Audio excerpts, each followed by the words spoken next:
স্বাগত একাত্তর জানালে আপনাদের সঙ্গে আছে আমি রাকিব হাসান। দর্শক, আপনারা জানেন সংবাদ পর্যালোচনা ভিত্তিক নিয়মিত এই অনুষ্ঠানে আমরা খবরের নানান দিক বিশ্লেষণ করার চেষ্টা করি। পত্র পত্রিকা, টেলিভিশন, ডিজিটাল মিডিয়া এবং অবশ্যই নিউজ পোর্টালে যে সমস্ত খবরের শিরোনাম হয়ে থাকে আমরা সেগুলো জানিয়ে দেওয়ার চেষ্টা করি। শুধু জানাই না, সেই সমস্ত খবরের সঙ্গে যুক্ত মানুষদেরকে আমরা সংযুক্ত করি আমাদের আলোচনার টেবিলে। আমাদের স্টুডিওতে এবং অনলাইনে সংযুক্ত থাকা অতিথিরা ওই সব খবরের গভীরে ঢোকেন এবং আমাদেরকে তাদের বিশ্লেষণগুলো জানান। সেই ধারাবাহিকতায় আজ আমার সঙ্গে স্টুডিওতে আছেন ডেইলি টাইমস অব বাংলাদেশের উপদেষ্টা সম্পাদক সিনিয়র সাংবাদিক ইলিয়াস খান। ইলিয়াস খান, আপনাকে আমন্ত্রণ জানাচ্ছি, ধন্যবাদ জানাচ্ছি। এবং এই আয়োজন শুরু করার আগে আমরা আলোচনা করছিলাম যে কী কী বিষয় নিয়ে আজকে কথা বলবো, তো দেখা যাক আমরা সেগুলো নিয়ে একটু আলাপ করার চেষ্টা করবো। এবং দর্শক, আপনাদেরকে আমন্ত্রণ জানাচ্ছি এবং বলে রাখি এই আয়োজনে বিভিন্ন পর্যায়ে ধাপে ধাপে অতিথিরা যুক্ত হবেন পর্যায়ক্রমে অনলাইনে, এবং আমরা তাদেরও মূল্যবান যে পর্যবেক্ষণ সেগুলো একটু জানার চেষ্টা করব। আমাদের সঙ্গে ঠিক এই মুহূর্তে স্টুডিওতে বলছিলাম উপস্থিত আছেন ডেইলি টাইমস অব বাংলাদেশের উপদেষ্টা সম্পাদক ইলিয়াস খান, এবং একই সঙ্গে থাকবেন কেন্দ্রীয় বিএনপি সহ আন্তর্জাতিক বিষয়ক সম্পাদক অ্যাডভোকেট ফাহিমা নাসরিন মুন্নি। তিনি এরই মধ্যে আমরা দেখতে পাচ্ছি চলে এসেছেন। আছেন বাংলাদেশ সুপ্রিম কোর্ট আইনজীবী ব্যারিস্টার সাজ্জাদ আলী চৌধুরী, আপনাকেও ধন্যবাদ জানাচ্ছি আমাকে সময়টা দেওয়ার জন্য। এবং ইসলামী আন্দোলন বাংলাদেশের যুগ্ম মহাসচিব অধ্যক্ষ মৌলানা শেখ ফজলে বারী মাসুদ, তাকেও দেখতে পাচ্ছি। তিনজনকে কৃতজ্ঞতা আমাকে সময়টা দেওয়ার জন্য। ইলিয়াস খান, আপনার একটা মন্তব্য নিয়ে আমি আলাপটা শুরু করতে চাই। মানে নির্বাচনের মুহূর্ত যত ঘনিয়ে আসছে, একটি বিশেষ দল এই শব্দ থেকে বেরিয়ে এখন দলের নাম উল্লেখ করে প্রার্থীদেরকে ট্যাগ করে করে অন্য প্রার্থীরা কথা বলছেন। সবচেয়ে বেশি আমরা দেখতে পেলাম নাসিরুদ্দিন পাটোয়ারি, তার বিভিন্ন বক্তব্য শিরোনামে আসছে, কখনো মাস্টার মাইন্ড, কখনো গ্যাংস্টার, নানা শব্দ প্রয়োগ করছেন। সব কিছু দেখে কি মনে হচ্ছে? নাসিরুদ্দিন পাটোয়ারিকে একটা মানসিক চিকিৎসা করাতে হবে। তিনি সুস্থ কিনা, একজন সিনিয়র নেতা, তিনি তার সম্পর্কে যে ধরনের মন্তব্য করছেন এবং মাথায় ক্যাপ দিয়ে তার উপর ব্যান্ডেজ বেঁধে যেভাবে শোডাউন করছে, আগে তিনি সুস্থ কিনা, সুস্থ না মানসিকভাবে সুস্থ না তো নির্বাচন করতে পারবে না, পার্লামেন্টে যেতে পারবে, সেটি আগে করা উচিত। এবং তিনি যে অধ্যত্ব দেখাচ্ছেন বাংলাদেশের রাজনীতিতে, এগুলো কোনো দিন ছিল না। এবং তিনি এখন না, তিনি এবং তার সাঙ্গপাঙ্গ যারা আছে তারা 5 তারিখের পর থেকেই নানা কিছু করছে, মানুষকে অসম্মান, তুচ্ছ-তাচ্ছিল্য, যিনি যা না সে বিষয়ে তারা কিন্তু বিভিন্ন সময় বলে আসছে। এর রেজাল্ট পাবে 12 তারিখ পর্যন্ত। একটা ইন্টারেস্টিং ব্যাপার দেখেছেন, এর আগে আমরা যে নির্বাচনগুলো দেখেছি সেখানে সোশ্যাল মিডিয়ার ভূমিকা যতটা ছিল, এবার অনেক বেশি আমরা দেখতে পাচ্ছি। একজন প্রার্থী গণসংযোগে যাচ্ছেন, কারোর কাছে লিফলেট দিচ্ছেন, তিনি বলছেন না আপনাকে আমার ভালো লাগে না, আপনি লিফলেট নিব না। মানে নানা রকমের রিলস আমরা দেখতে পাচ্ছি, এবং সেগুলো নিয়ে পরবর্তীতে প্রার্থীরা একজন আরেকজনের উপরে পাল্টাপাল্টি আক্রমণও বলছেন। নির্বাচনী উৎসব বলবো নাকি শঙ্কাও দেখেন এর ভিতরে? না, এটা উৎসব না, বা নির্বাচন তো কোনো উৎসব নেই। আপনি ফলো করবেন আমাদের দেশে, এখানে কিন্তু নির্বাচন একটি উৎসব। কিন্তু গত স্বৈরাচার 15.5 বছর যে ধরনের নির্বাচন আমাদের উপহার দিয়েছিলেন, সেখানে অনেক নির্বাচনে বিএনপি, জামাত, অন্যান্য দল জয়েন করে নাই। সুতরাং একটা মোর দ্যান 40% ভোটারদের কোনো আগ্রহ ছিল না। আর এবার ধরুন আওয়ামী লীগ বাইরে আছে, আওয়ামী লীগের তো একটা বিরাট সমর্থক গোষ্ঠী আছে, তারা নির্বাচনে এভাবে ইনভলভ হচ্ছে না। ধরুন আবাহনী মোহামেডানে খেলা হলে যেরকম দর্শক হবে, আর মোহামেডান ফকিরে পুলতে একরকম দর্শক হবে না। সে কারণে আসলে উৎসবটা এবার নাই। গ্রামেগঞ্জে আপনি খোঁজ নিয়ে দেখেন, এই যে মানুষের মধ্যে উৎসব, এই চার দোকানে আড্ডা, অনেক কিছু, এগুলো এবার একদম অনুপস্থিত। আর আপনি যেটা বলেছেন, এবার এটি বেশি হচ্ছে, যে ফেসবুক সহ বিভিন্ন প্রচার মাধ্যমে ব্যাপক প্রচার করছে এবং কিছু ভুয়া প্রচারও করছে। যিনি জানা এই ফেক ফটো কার্ড দিয়ে নানা ধরনের, এবং 71 টিভির লোগো লাগাই দেওয়া হচ্ছে, বাট 71 টিভি কিন্তু রিপোর্টে হয়নি, কিন্তু লোগো লাগিয়ে দেওয়া হচ্ছে। এরকম মানে একটা উদাহরণ হিসেবে বললাম। এরকম কিন্তু সব পত্রিকা, প্রথম আলো, তবে বিভিন্ন পত্রিকায় কিন্তু এরকম এটার মধ্যে অনেক ডিফেক্টও কিন্তু আছে। হ্যাঁ, সেটাই আমি বললাম। হ্যাঁ, আমি আসলে এই ধারণাগুলো তো পেতে চাই আপনার কাছ থেকে, এবং পুরো আয়োজনে আপনি আছেন, আমাদের সঙ্গে যে অতিথিরা আছেন তাদের সঙ্গেও আপনি যুক্ত হন। যে কোনো প্রশ্ন আপনি আমার সঙ্গে তাদেরকেও করতে পারেন। আমি একটু ছোট করে অ্যাডভোকেট ফাহিমা নাসরিন মুন্নি, আপনার একটা মতামত নিতে চাই। বিএনপি চেয়ারম্যান তারেক রহমান বিভিন্ন সমাবেশে যে কটা বক্তব্য দিচ্ছেন, প্রতিটা বক্তব্যে কয়েকটা কমন লাইন আমরা পাচ্ছি। তার ভিতরে একটা, তিনি বলছেন যে নির্বাচন নিয়ে ষড়যন্ত্র চলছে, কোনো না কোনো জায়গা থেকে একটা ষড়যন্ত্র চলছে, এবং তিনি বলছেন ফজরের না, একেবারে তাহাজ্জুদের নামাজ পড়ে আপনি কেন্দ্রের কাছাকাছি চলে যাবেন, কোনো ষড়যন্ত্র এবার করতে দেওয়া হবে না। ষড়যন্ত্রের গন্ধটা আসলে কিসের, একটু ধারণা দেবেন? কারা করতে পারে, কী ধরনের ষড়যন্ত্র এখানে? আপনাকে ধন্যবাদ এবং সেই সাথে আমার সহ আলোচক যারা আছেন, সম্মানিত দর্শক, আসসালামু আলাইকুম। দেখেন, আমরা তো সবাই জানি যে ফ্যাসিস্ট স্বৈরাচার একটা দল, তারা ভোট চুরি করে, ভোট ডাকাতি করে 4টা টার্ম কোনো ইলেকশন হতে না দিয়ে তারপর পালিয়ে গেছে। তো এই গত 18 মাসে এখানে তো তারা কেউ বসে নেই।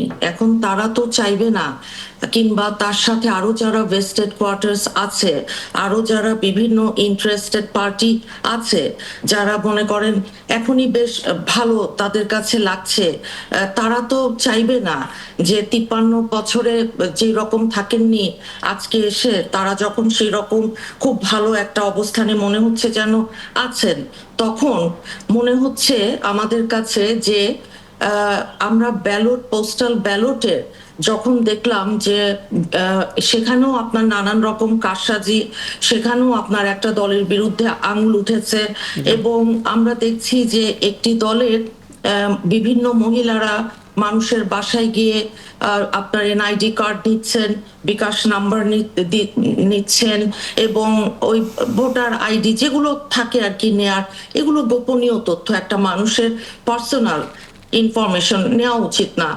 তো সেই রকম বহু ভিডিও সোশ্যাল মিডিয়ায় ছড়িয়ে আছে। তাছাড়াও আরো যারা নির্বাচন পরিচালনা করবেন, প্রিজাইডিং অফিসার থেকে শুরু করে অন্যান্য যারা আছেন, সেখানেও আমরা এই 5 তারিখের পর থেকেই দেখতে পেয়েছি যে প্রশাসন একটু ঝুঁকে আছে একটা জামাত এবং তাদের দিকে। সেই কারণেই, আর এনসিপি যেহেতু জামাতকে জয়েন করেছে, সেখানে সরকারে 2জন উপদেষ্টা ছিল যারা এখনো সরকারি বাসভবন ছাড়েননি, কিন্তু তারা এখন নির্বাচন করছেন, একজন তো নির্বাচন করছেন। এখন সেই অবস্থায় ভোট চুরি করা আওয়ামী লীগ হয়তো চলে গেছে, তাদের লোকজন আছে, তাদের লোকজন আপনার বিভিন্ন ভাবে অন্যান্য দলগুলো তাদেরকে টানার চেষ্টা করছে, নরম সুরে কথা বলছে, সেটা আমরা শুনতে পাচ্ছি। কিন্তু এটাও আমরা দেখতে পাচ্ছি মানুষের মধ্যে একটা সংশয় তৈরি করেছে, মানুষের মধ্যে একটা দ্বিধা কাজ করছে যে নির্বাচনটা তো হতে হবে, কারণ নির্বাচন 4টা টার্ম পরে এইবারের নির্বাচনটা না হলে যে অবস্থা দাঁড়াবে, সেটা আমাদের দেশটা একদম একদম। আমি আসলে এই যে ছোট ছোট করে কারণগুলো খোঁজার চেষ্টা করছিলাম, আপনি খুব চমৎকার করে ব্যাখ্যা করলেন। আমি ব্যারিস্টার সাজ্জাদ আলী চৌধুরী, আপনার কাছে ছোট করে একটা বিষয় একটু জানতে চাই। একটু আগে আমরা একটা খবর দেখছিলাম, মানে অনেকগুলো বিষয় আছে সেগুলো জানবো, তবে এইমাত্র যে খবরটা দেখলাম চোখে পড়লো আমাদের, সেটা একটু জানতে চাই আপনার কাছে। জামায়াতে ইসলামী প্রথমবারের মতন একটা নারী সমাবেশ করার ঘোষণা দিয়েছিল গেল মঙ্গলবার 31 জানুয়ারি হবে সরোয়ার্দী উদ্যানে। আমরা একটু জানতে পারলাম যে এটা আসলে পোস্টপন্ড হয়ে গেছে অনিবার্য কারণবশত। জানাতে পারেন আসলে ঠিক কী কারণে আসলে প্রথমবারের মতো নারী সমাবেশ করতে গিয়েও করতে পারছে না জামাত ইসলামী? ধন্যবাদ একাত্তরকে এবং আমার সহ আলোচক যারা আছেন এবং রাত জেগে যারা এই অনুষ্ঠানে দেখছেন এবং আমাদেরকে শুনছেন। সবচেয়ে বড় কথা হচ্ছে এই প্রোগ্রামটা দেওয়া হয়েছিল পরশুদিন, নারী সমাবেশের যে প্রোগ্রামটা সোহরাওয়ার্দী উদ্যানে, কিন্তু এর মধ্যেই গতকাল শেরপুরের বিএনপির হামলায় জামাতের একজন নেতা ওখানকার মারা গেছেন, এবং সাবসিকুয়েন্টলি দেখা যাচ্ছে একটা পরিকল্পিতভাবে জামাতের যারা নারী সদস্য তাদেরকে হামলা করা হচ্ছে। যেমন ধরেন ঢাকা 4-এ গতকাল একজন নারী নেত্রীর কোপ দিয়ে তার মাথায় কোপ দিয়ে ইনজুর্ড করা হয়েছে। যেমন মাগুরের একজন চুয়াডাঙ্গা 1 আসনের একজন বিএনপি নেতা মহসিন আলী মেবি, তিনি স্পেসিফিক্যালি বলছেন যে জামাতের নারী সদস্যদের বিবস্ত্র করে দেওয়া হবে। এবং শুধু তারা ঢাকা 15 আসন, যেখানে মানে জামাতের আমির দাঁড়িয়ে আছেন, সেখানে স্পেসিফিক্যালি একজন মহিলা জামাতের একজন কর্মীর তার হিজাব খুলে নেওয়া চেষ্টা করা হয়েছে। এখন এইভাবে পরিকল্পিতভাবে যখন চারদিকে জামাতের নারী কর্মীদের টার্গেট করা হচ্ছে, আবার মিডিয়াতে এসে কান্না করা হচ্ছে জামাত থেকে কোনো জামাতের নারী সদস্যদের কোথাও দেখা যাচ্ছে না, নারী প্রতিনিধিদের কোনোভাবে ইলেকশনে দেওয়া হচ্ছে না, এইভাবে করে প্রস্তাবিত করা হচ্ছে, মানে দুইভাবে দুইটা স্ট্যান্ডে, যার কারণে একটু সিকিউরিটি ইস্যুতে বেসিক্যালি এই প্রোগ্রামটা পোস্টপোন করা হয়েছে। কারণ চারদিকে নারীদের টার্গেট করা হচ্ছে, কারণ আমরা সবসময় বলে থাকি যে আমাদের নারী উইংসটা খুব শক্ত, খুব কনস্ট্রাকটিভ এবং খুব মেধাবী, যারা হয়তো সামনে আসছে না কিন্তু পেছন থেকে তারা বিগ একটা রোল প্লে করে। এই জন্যই সিকিউরিটি রিজনে এই প্রোগ্রামটা এবং আদার কিছু রিজন আছে প্রোগ্রামটা পোস্টপোন করা আপনি হয়েছে। মোটা দেখে খুব চমৎকার করে বলেছেন। আমি অধ্যক্ষ মৌলানা শেখ ফজলে বারী মাসুদ আপনার কাছে একটু আসবো, এবং আগেই বলে রাখি আপনার সঙ্গে কথা বলার মাঝখানে আমি হয়তো বিরতিতে যেতে পারি, কারণ শিরোনামগুলো। আচ্ছা, আমি তাহলে বিরতিটা নিয়েই আসি এবং আপনার কাছে ছোট্ট একটা প্রশ্ন রেখে যাই, তাতে করে এসে উত্তর পেতে সুবিধা হবে। সেটা হচ্ছে, আজকে আমরা দেখলাম ইসলামী আন্দোলনের যিনি আমির, তিনি আসলে বেশ শক্ত গলায় আসলে জামাতে আমিরকে বিভিন্নভাবে প্রশ্ন করেছেন, কথা বলেছেন। বলেছেন বেপর্দা নারীর সাথে সেলফি তোলা, এমন একটা অভিযোগ তিনি করেছেন। পাশাপাশি একটা শঙ্কার কথাও বলেছেন।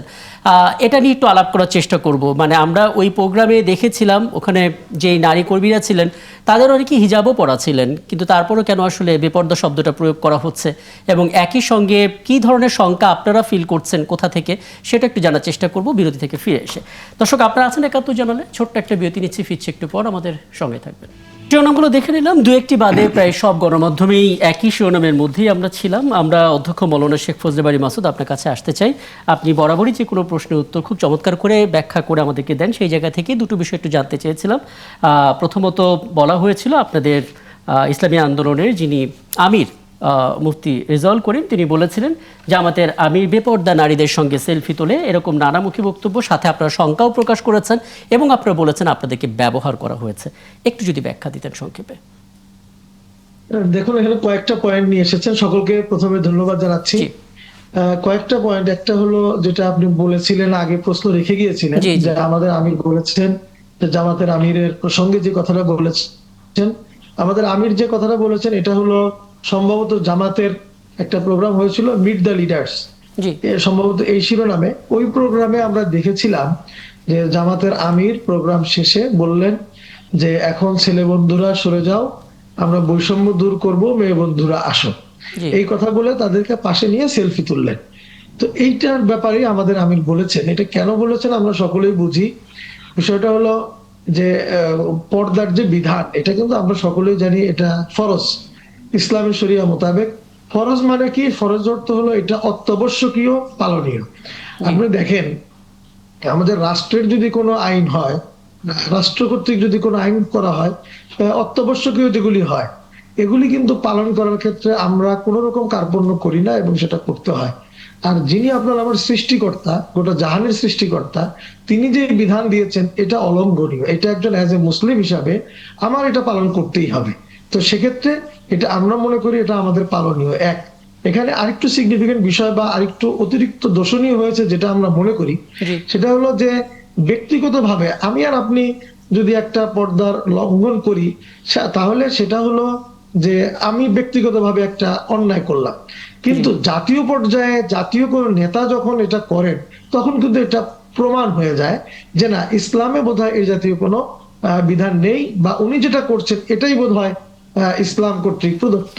জি। তো এজন্যই হলো আমাদের আমিরের বক্তব্যটা বলার উদ্দেশ্য, কারণ উনি যেহেতু জামাত ইসলামী, তিনি একজন ইসলামী দলের নেতা, তিনি যখন এই কাজটা করবেন তখন পর্দার যে বিধান, একটা অলঙ্ঘনীয় বিধান, এই বিধানটা কিন্তু হালকা হয়ে যায়, এবং এই বিধানটার প্রতি মানুষের একটা নেগলেন্সি তৈরি হয়, যেটা কোনোভাবেই কাম্য নয়। এজন্যই আমাদের আমির এই বিষয়টাকে সতর্ক করেছেন। আর নির্বাচন প্রসঙ্গে যেটা আশঙ্কার কথা বলেছেন, এটা তো দেখলাম যে কেবল যে নিউজ শোনালেন, সেখানে কিন্তু আমরা দেখেছি সব দলই কথাটা বলছেন, এবং এটা বাস্তবসম্মত। আমরা দেখছি নির্বাচন কেন্দ্রিক আশঙ্কা নানাভাবেই তৈরি হয়েছে, এবং একটু আগে যে আমার ভাই যেটা ইলিয়াস খান ভাই যেটা বলছিলেন, যে আসলে উৎসব মুখরতা এটা কিন্তু নষ্ট হয়ে গেছে যখন আমার হাদি ভাইকে শহীদ করা হলো। হাদি ভাইয়ের শাহাদাতের আগ পর্যন্ত কিন্তু একটা আগ্রহ তৈরি ছিল। শাহাদাত মানে হাদি ভাইয়ের শাহাদাতের পরেই আমরা দেখলাম যে এটা কিন্তু একটা আশঙ্কার দিকে, সকলের মধ্যে ভীতির সঞ্চার হয়েছে, এবং দুঃখজনক বাস্তবতা হলো এখনো সেই বিচারটা কিন্তু হয়নি। তো এ কারণেই এছাড়াও আমরা দেখছি যে নির্বাচন কমিশনার বলেন, সরকার বলেন, কোন সময় এই দলের দিকে ঝুঁকে যান, কোন সময় ওই দলের দিকে ঝুঁকে যান।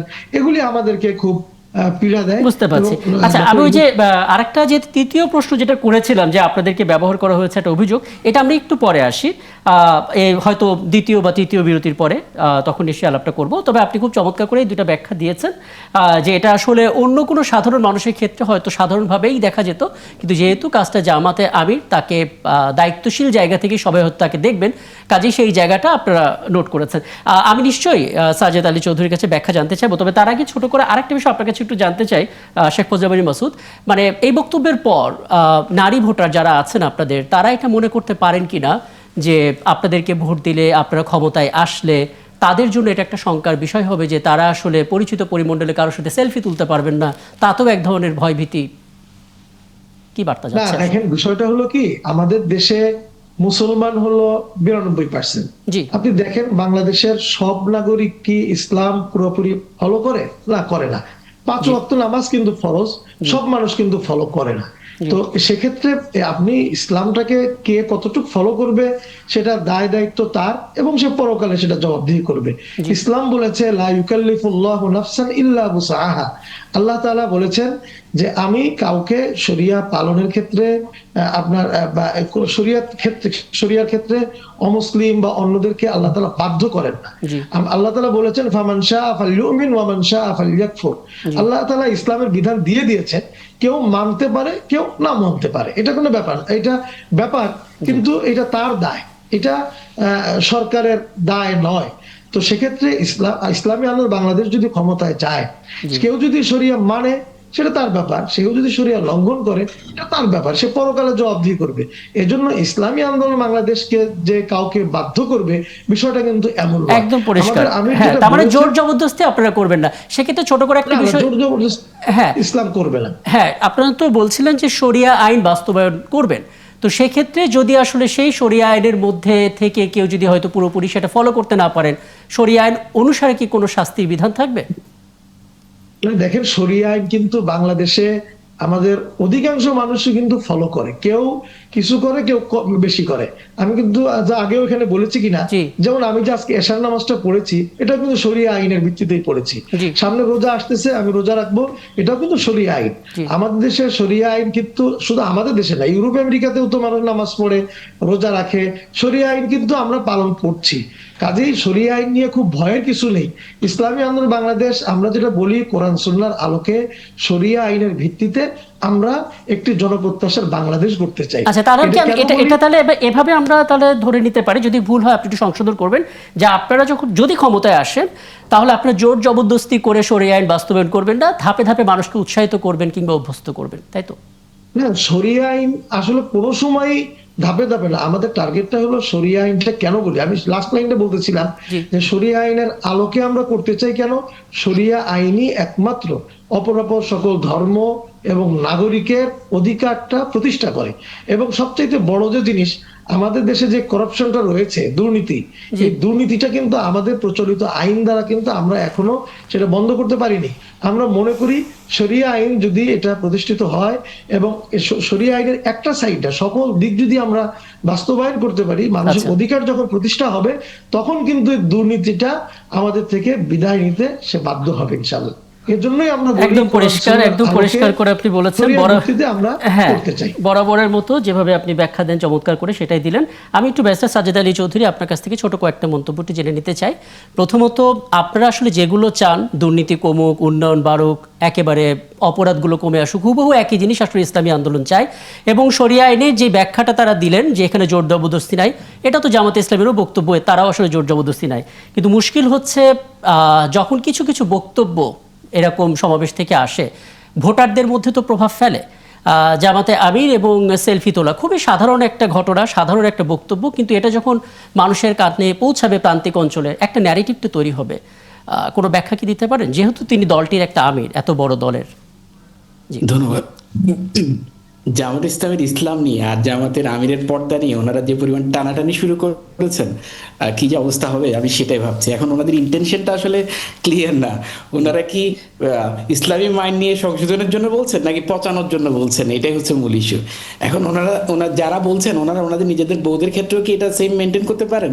এখন প্রথম কথাটা হচ্ছে যে এটা যে আসলে উনি ক্লিয়ারলি বলেছেন যে এটা একদল উনি একটা প্রোগ্রামে অ্যাটেন্ড করেছেন, সেখানে যারা মেল অ্যাটেন্ডেন্ট ছিল তাদের সাথে ছবি তুলেছেন, সাবসিকুয়েন্টলি যারা ফিমেল অ্যাটেন্ডেন্ট আছেন তাদের সাথে ছবি তুলেছেন। এখানে পর্দার বিধানের লঙ্ঘনের কিছু নাই, এখানে কোনো অন্য কোনো কিছু নাই।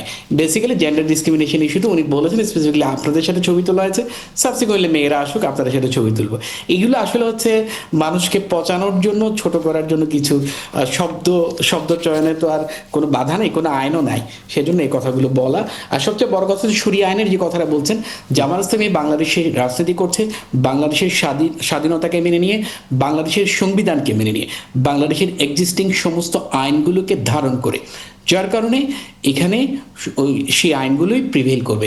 সবচেয়ে বড় কথা হচ্ছে হ্যাঁ, ইসলামকে অবশ্যই ইসলামী মূল্যবোধকে প্র্যাকটিস করবে, কারণ এই আইনগুলোকে যদি ইসলামী মূল্যবোধের আলোকে এক্সিকিউট করা যায়, দুর্নীতিমুক্ত করা যাবে, বাংলাদেশকে সবচেয়ে সুন্দর করে দেশ পরিচালনা করা যাবে, দেশকে দুর্নীতিমুক্ত করা যাবে এবং দেশে আইনের শাসন প্রতিষ্ঠা করা যাবে। এই হলো কথা। চমৎকার। আমি অ্যাডভোকেট ফাইমান নাসির আপনার কাছে আসবো, তার আগে আরো কিছু কথা বলে আসি, তাতে করে আলাপ করতে আপনার সঙ্গে সুবিধা হবে। কয়েকটা পয়েন্ট নিয়ে আসি। কি একটু বলবো, সুযোগ আছে? তাহলে পরে 1 মিনিটের জন্য তাহলে বলেন, তারপরে আমি অন্য প্রসঙ্গে যাব। আচ্ছা, আমি 1 মিনিটে বলি। আসলে বিষয় হয়েছে কি যে জামাত ইসলামের মধ্যে ইসলামিক স্কলার না থাকার কারণে, ওনারা ইসলামিক দল বলেন কিন্তু ইসলামিক স্কলার না থাকার কারণে ওনারা ইসলামটাকে এত হালকা ভাবে দেখেন শরিয়াতের বিধান হলো পর্দার বিধান। এটাকে উনি কি বললেন, উনি আমার ব্যারিস্টার ভাই, উনি জেনারেল লয়ের উপর পড়াশোনা করেছে, উনি এটাকে এত হালকা করে দিলেন, অথচ শরিয়াতে পর্দা একটি অলঙ্ঘনীয় বিধান, এটা মান্য করতে হবে। আপনি তো এখন আছেন পর্দার মধ্যে, নাসরিন আপা তো জুমে আপনার পাশে আছে, আপনার পর্দা লঙ্ঘন হচ্ছে না? না, আমার পাশে নেই। উনি শোনেন, এখানে জুমে তো দেখা যাচ্ছে পাশাপাশি। আমি বলি, বিষয়টা হলো আমার প্রোগ্রামে আমি আয়োজন করলাম, সেখানে আমি করলাম, আর এখানে আমাকে আপনি এই প্রোগ্রামে আরেকজনকে জয়েন করালেন, সে তার মতো আছে, আমি কি তার সাথে সেলফি তুলছি? আমি তার সাথে কি পাশাপাশি বসে আলাপ করছি? তার মতো তিনি বলছেন আমার মতো, আমি আপনার দিকে তাকিয়ে আমার মতো করে আমি কথা বলছি। দুই জিনিস, কিন্তু আমার আয়োজনে আমি যেটা করব আর আমি বাধ্য হয়ে যেটা করব, দুটোর মধ্যে ভিন্নতা আছে। কিন্তু তো আপনারা যেভাবে ইসলামকে একেবারে হালকা করে দেন, ইসলামটা কিন্তু এত হালকা না। বুঝতে পারছি। হালকা যদি হতো তাহলে আপনি মনে হয় শেষ করেছেন না? আমি একটু ব্যারিস্টার সাজ্জাদ আলী চৌধুরী আপনার কাছে একটু আসি। মানে আপনি দেখেছেন আপনাদের দলের আমির ডাক্তার শফিকুর রহমান বিভিন্ন সময় চমকপ্রদ কিছু বক্তব্য দিয়েছেন, সেটা প্রশংসিত হয়েছে বটে, কিন্তু আল জাজিরাতে তিনি যে সাক্ষাৎকার দিয়েছেন তাতে বেশ কিছু বিষয় আসলে সোশ্যাল মিডিয়াতে আলোচনার পাশাপাশি সমালোচনার জন্ম দিয়েছেন। যেমন তিনি বলেছেন কোনো নারী কখনো আপনাদের দলের আমির হতে পারবেন না, কেননা তার ভাষায় আল্লাহ নারীদের সেভাবে সৃষ্টি করেননি এবং এটি পরিবর্তনযোগ্য না। এবং তিনি এটাও বলেছেন যে বাংলাদেশে নারী প্রার্থীকে মনোনয়ন দেয়নি বেশিরভাগ রাজনৈতিক দল, কারণ বাংলাদেশে সাংস্কৃতিক বাস্তবতা বেশিরভাগ নারী নেতৃত্বকেই নাকি বাস্তবসম্মত নয়, এটা তিনি বলেছেন, এবং বেশিরভাগ দেশই নাকি এটাকে সাপোর্ট করেন না। মানে 2026 সালে এই বক্তব্য কতটা আসলে কনভিন্সিং, সাধারণ মানুষের কাছে কি বার্তা দেয়, মানে যদি একটু ব্যাখ্যা দিতেন। জি, ধন্যবাদ। আল জাজিরার বক্তব্যটা বেসিক্যালি খুব স্পেসিফিক এবং ক্লিয়ার, প্রশ্নগুলো ছিল খুব স্পেসিফিক এবং ক্লিয়ার, যে আমাদের আমির বলেছেন দলের প্রধান হতে পারবে না, কখনো হতে পারবে না, এরকম কোনো শব্দ বলেনি।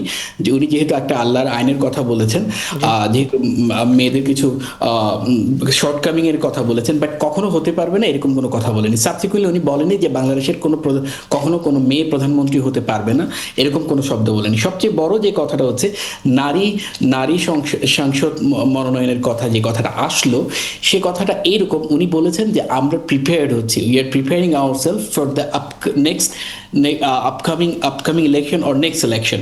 কারণ হচ্ছে বাংলাদেশের যে প্রেক্ষাপট, যেমন দেখেন আপনি আমাদের নারী যারা কর্মী তাদের উপর যেভাবে পরিকল্পিতভাবে ঘোষণা দিয়ে বলা হচ্ছে বিভক্ত করে দেওয়া হবে, ঘোষণা দিয়ে বলা হচ্ছে মারা হবে, ঘোষণা দিয়ে ফেসবুক স্ট্যাটাস দিয়ে বলা না, হচ্ছে এই জাতীয় ঘোষণা সবসময়ের জন্য খারাপ এবং সবসময়ের জন্য এটা আসলে প্রতিবাদ করার মতো একটি বিষয়, কিন্তু যেটা আসলে খুব খুব স্ট্রং, খুব হ্যাঁ, কিন্তু ব্যারিস্টার সাজ্জাদ আলী চৌধুরী এই যে লাইনটা, এটা কি আসলে খুব ভালো শোনাচ্ছে যে আল্লাহ আসলে নারীদের সেভাবে সৃষ্টি করেননি এবং এটা পরিবর্তনযোগ্য নয়?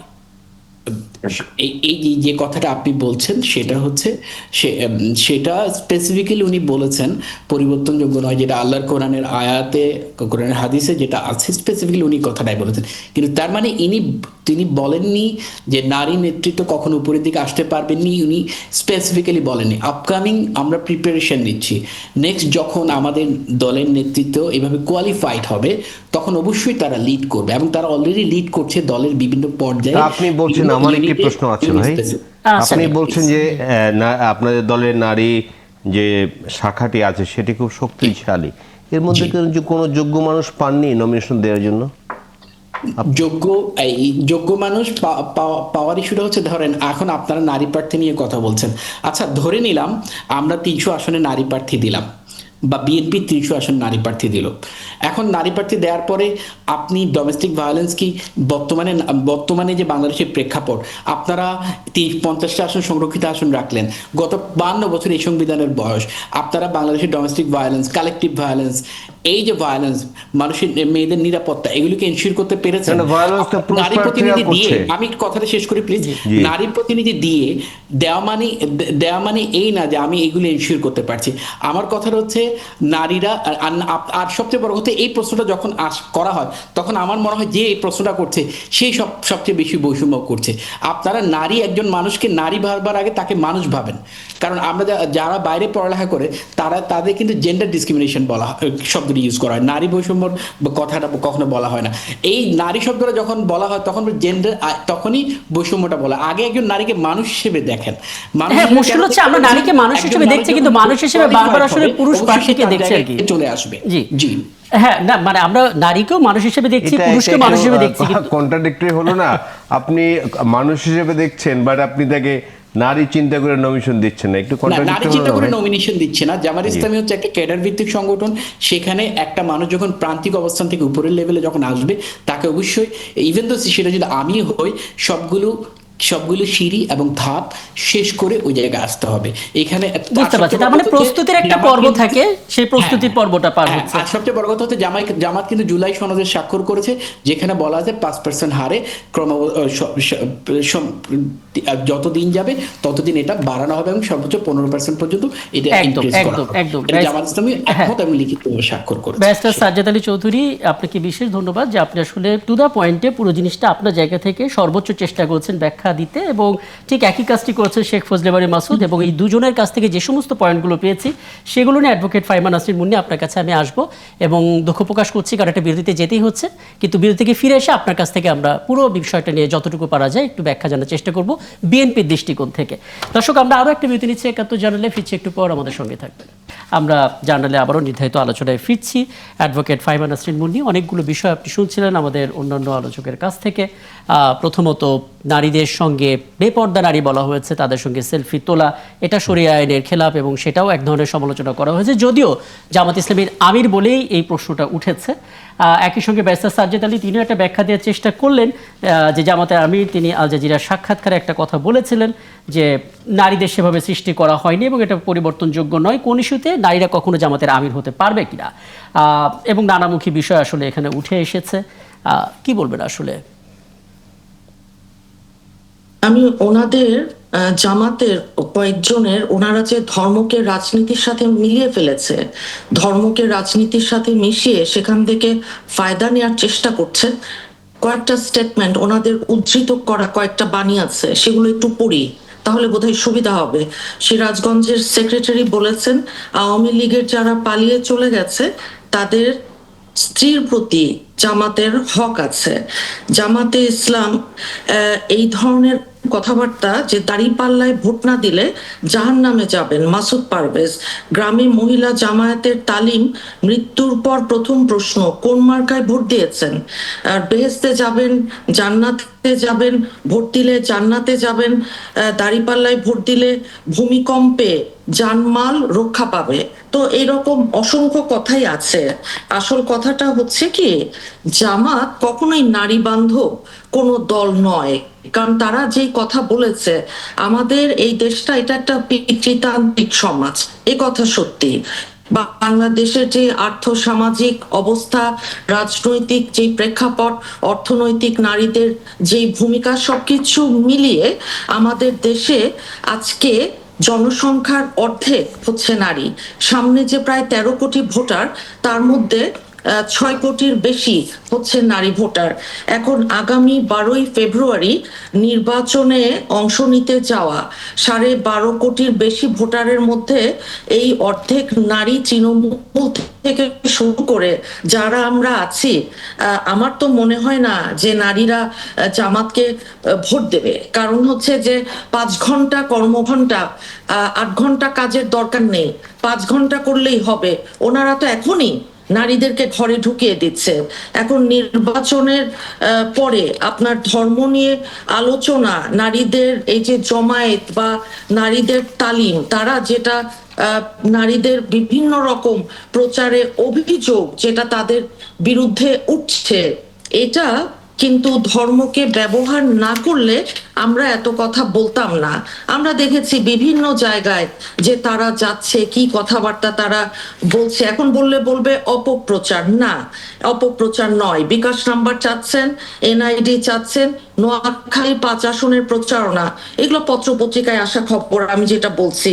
এখন এই রকম অবস্থায় জামাতের মনে হচ্ছে যে তাদের কাজই হচ্ছে নারীদেরকে বোধহয় ঘরে তারা বন্দি করে ফেলবে।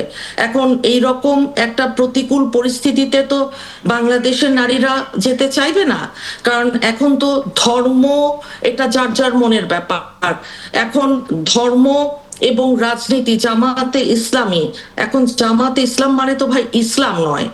মৌলানা মওদুদী সাহেবের জামাতে ইসলামী, এটা কবে গুগল করেন যারা আছেন, দেখেন এটার জন্ম, এটার পরিচয়, তাহলেই তো হয়। আর ওনাদের একজন নেতা, জামাত নেতা মোহাম্মদ শামীম আহসান, ঢাকা বিশ্ববিদ্যালয়ের ডাকসুকে আমাদের নারীদেরকে যেই ভাষায় ডেকেছে, এটা তো ভাই খুব দুঃখজনক। আমি তো ঢাকা বিশ্ববিদ্যালয়ের ছাত্রী, তীব্র প্রতিবাদ এবং আমরা এটাকে ধিক্কার জানাই তার এই ওই ধরনের একটা বক্তব্যকে। আর এখন দেখেন নারী নেতৃত্ব নিয়ে ওনাদের দ্বিচারিতাটার কথা একটু বলি। হ্যাঁ, কিরকম মানে ইন্টারেস্টিং একটা তাদের একটা ন্যারেটিভ যে নারী নেতৃত্ব হারাম, যে নারী ওনাদের নেতা হতে পারবেন না। তাহলে ওনারা যে 17 বছর বিএনপির সাথে আমাদের সাথে থেকে আন্দোলন সংগ্রাম আমাদের সাথে থাকলেন, তার আগে তারা আওয়ামী লীগের সাথে থাকলেন, তো দুই দলেই তো নারী প্রধান, দুটো রাজনৈতিক দল। তো সেখানে এই ধরনের কথা বললে হয় কি, এটা একটা ডিসক্রিমিনেশন তৈরি করে। ওনাদের যে বৈষম্য আছে, ওনাদের যে নারীর প্রতি মনে হচ্ছে বিদ্বেষ, এবং এটা মানে আমাদের কাছে এটা আসলে মানে কাম্য না।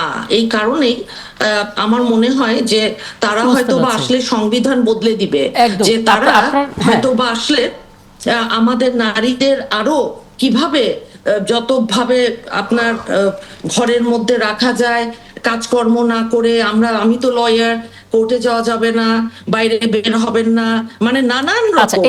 এই সংখ্যাটা অ্যাডভোকেট ফাইমান আছেন, এই যে সংখ্যাটা, এটা কি আপনি নারী হিসেবে ফিল করছেন নাকি একজন রাজনীতিবিদ হিসেবে? না, আমি নারী হিসেবে ফিল করছি। আচ্ছা, তাহলে আমি একজন নারী হিসেবে আমি ভীষণ ভাবে ফিল করছি।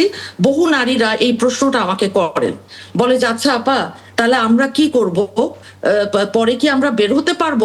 আমি জানি না, আমি বলতে পারবো না তারা আসলে তোমরা বের হতে পারবা কিনা, আমার কোনো আইডিয়া নাই। তবে এখন যে কথা শুনছি, এই কথা শুনে, কারণ তাদের গঠনতন্ত্র কিরকম আছে লেখা, শরিয়া আইন তারা যদি কায়েম করেন এবং সেখানে অন্যান্য আরো যা কিছু বুঝতে আছে পারছি। আমি তাহলে এইটুকুনি আপনার এই শঙ্কার জায়গাটা আমি এইটুকু নিয়ে একটু ব্যারিস্টার সাজ্জাদ আলী চৌধুরী আপনার কাছে আসি। কারণ শেখ ফজলে বাড়ি মাসুদের সঙ্গে যখন কথা হচ্ছিল এবং ইসলামী আন্দোলন বাংলাদেশের নেতাদের সঙ্গে কথা হয়, নেতাদের যে বক্তব্য, হাত পাখার নেতাদের অলমোস্ট সব একই রকমের বক্তব্য এবং তারা তাদের একটা আদর্শিক জায়গা ধরে রেখেছে। কিন্তু জামাত ইসলামের ক্ষেত্রে আমরা বিভিন্ন সময় বিভিন্ন বক্তব্যগুলো শুনে থাকি, যেটা আসলে পরবর্তীতে আমরা শিরোনাম করতে গিয়েও কয়েকবার চিন্তা করি যে এটা আসলে জামাত ইসলামের পক্ষ থেকে বলা হয়েছে কিনা।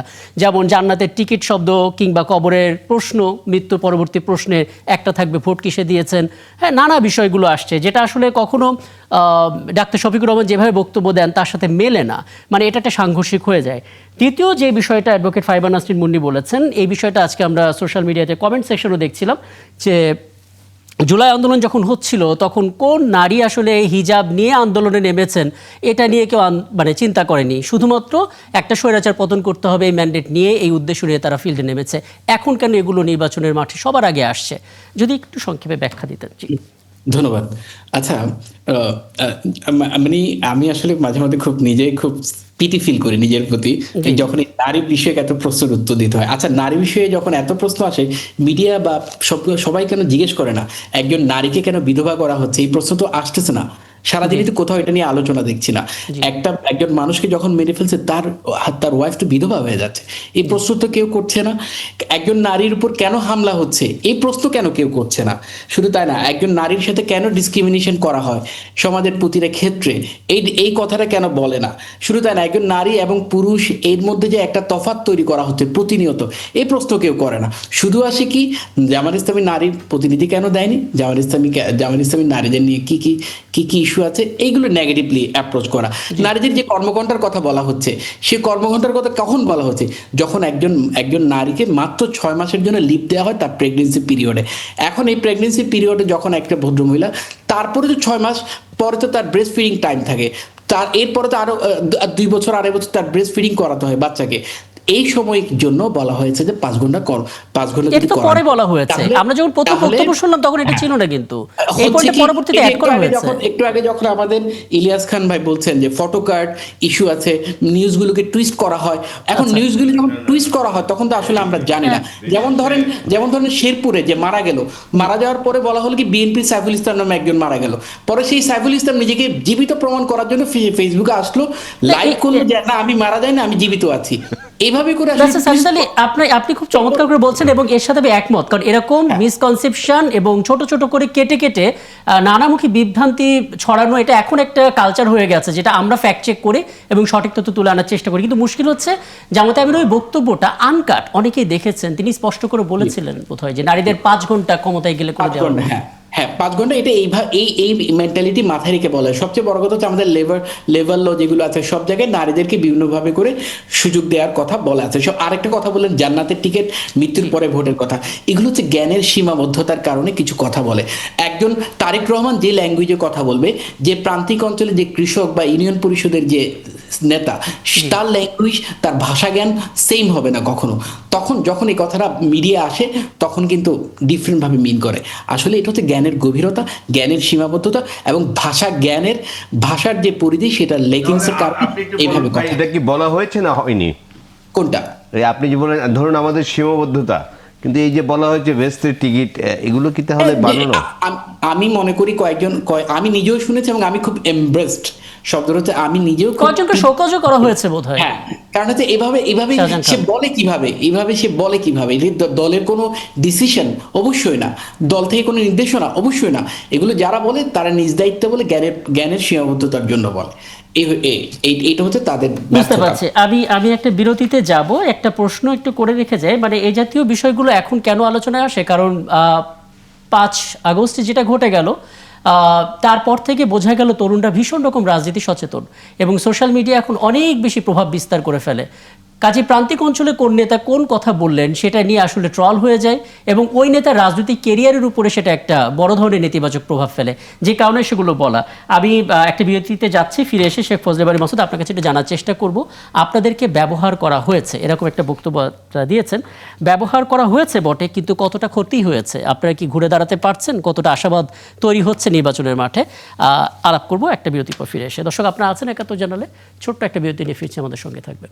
অনেক ধন্যবাদ ধন্যবাদ দর্শক, এবং ফিরে এলাম বিরতির পর, সবশেষ বিরতির পর ৭১ জানালে, এবং আমাদের তিনজন অতিথি আছেন। সবাইকেই একটু জানিয়ে রাখি, এই অংশে আমি মোটামুটিভাবে 5 মিনিট পাবো, কাজে সবার কাছ থেকে যদি ছোট ছোট মন্তব্যগুলো পেয়ে যাই তাহলে সুবিধা হয়। আমি একটু অধ্যক্ষ শেখ ফজলে বারী মসুদ আপনার কাছে জানতে চাই, মানে আপনারা বলছেন আপনাদেরকে ব্যবহার করা হয়েছে, এটা বেশ কয়েকদিন ধরেই বলা হচ্ছে, এটা নতুন খবর না।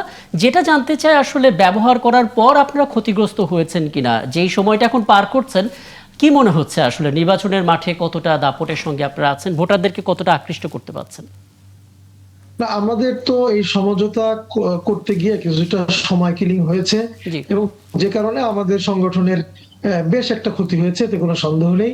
এটা বলতে সময় লাগবে, আমি সেদিকে যাচ্ছি না। তবে আমি নিজেও যেহেতু একজন প্রার্থী ক্যান্ডিডেট ঢাকা 11 আসনে, জি। তো সেক্ষেত্রে আমি মানুষদের কাছে গিয়ে মানুষের স্বতঃস্ফূর্ত আগ্রহ আমি দেখতে পাচ্ছি, এবং মানুষ প্রত্যেকেই বলছেন যে আপনারা যেখানে ছিলেন সেখান থেকে চলে আসাতে, আপনারা এখন যে করছেন ইলেকশন, এটাকে আমাদের অনেকেই ওয়েলকাম জানাচ্ছেন, এবং খুবই সম্ভাবনা আমি দেখছি মানুষ খুব আগ্রহের সাথে ইসলামী আন্দোলনের প্রতি তাদের সহমর্মিতা এবং ভালোবাসাটা প্রকাশ করছেন। যেহেতু আমরা আপনি একটু আগে বলেছেন, আসলেই বাস্তবতা তাই যে আমরা নীতি আদর্শের রাজনীতি করি, যে কারণে ভালো মানুষরা কিন্তু নীতি আদর্শকেই পছন্দ করে।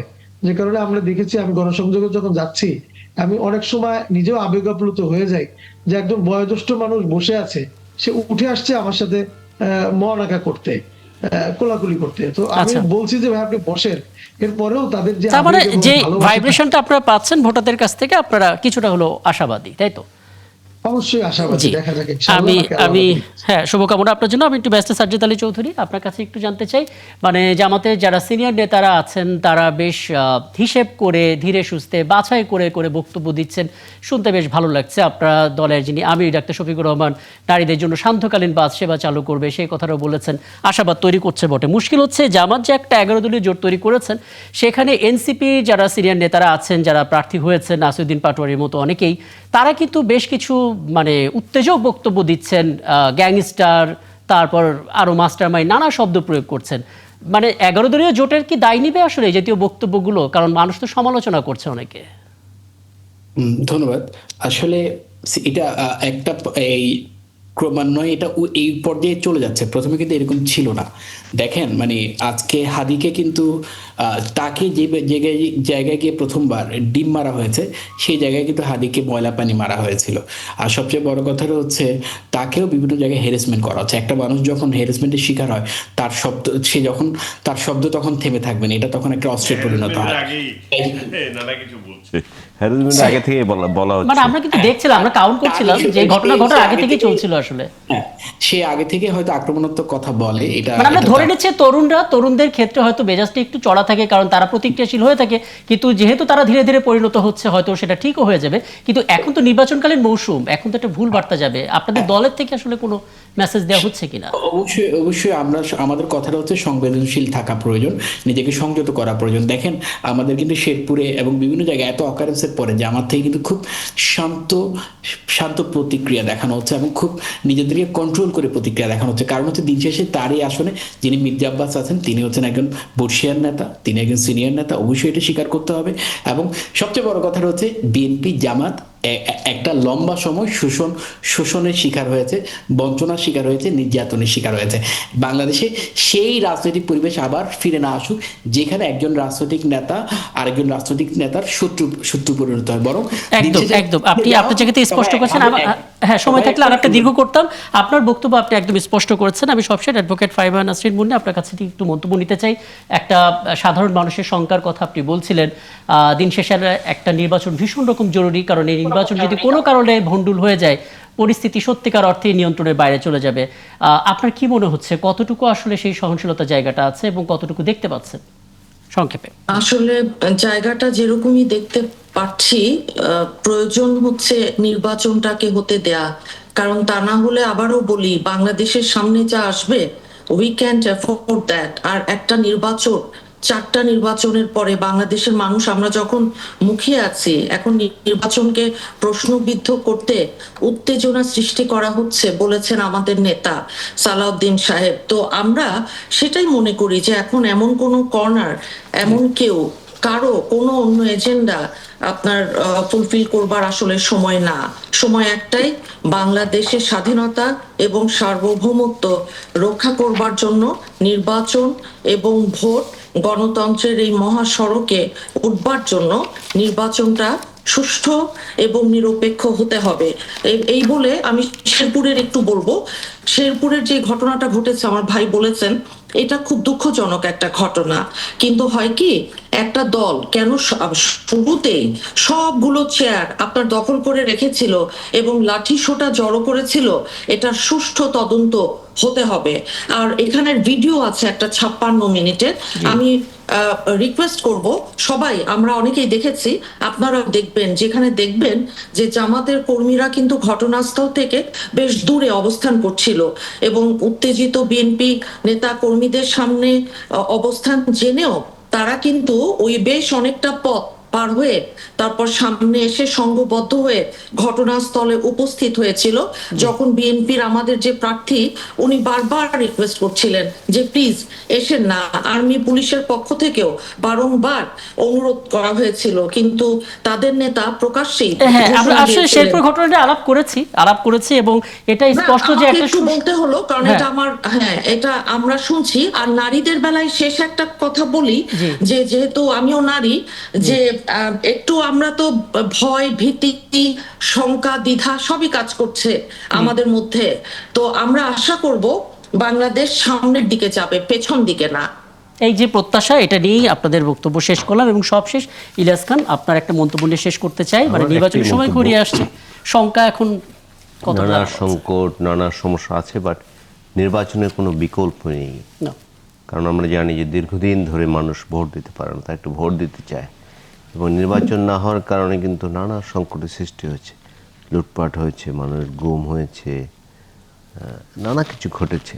এখন একটি গণতন্ত্র উত্তরণের জন্য একটি সুষ্ঠু অবাধ নির্বাচন দরকার। আমি আশা করতে চাই রাজনৈতিক দলগুলোর মধ্যে, একটু আগে যে বেস্টার সাহেব বলেছেন, বিএনপি, জামাত সবাই তো সাফার করেছে 15 বছর, সবাই ঐক্যবদ্ধ হয়ে যাতে সুষ্ঠু নির্বাচন সামনে হয় সে ব্যাপারে সহযোগিতা করে। নির্বাচন কমিশন বা সরকার শুধু তারা কিন্তু নির্বাচন সুষ্ঠু করতে পারবে না, না। রাজনৈতিক দলগুলো প্রত্যেকটা স্টেক হোল্ডারকে আসলে সেই ভূমিকাটা রাখতে হবে। অনেক ধন্যবাদ। এবং আপনার এই কথাটা দিয়েই আলাপটা শেষ করি যে একটা নির্বাচন, সুষ্ঠু নির্বাচনের বিকল্প কিছু নেই। দর্শক, এই ছিল আজকে ৭১ জানালে। সবাইকে ধন্যবাদ জানিয়ে আজকের পর্বটা শেষ করছে এবং আগামীকাল নতুন ইস্যু নিয়ে ৭১ জানালে হাজির হবো। আমাদের সঙ্গে থাকবেন।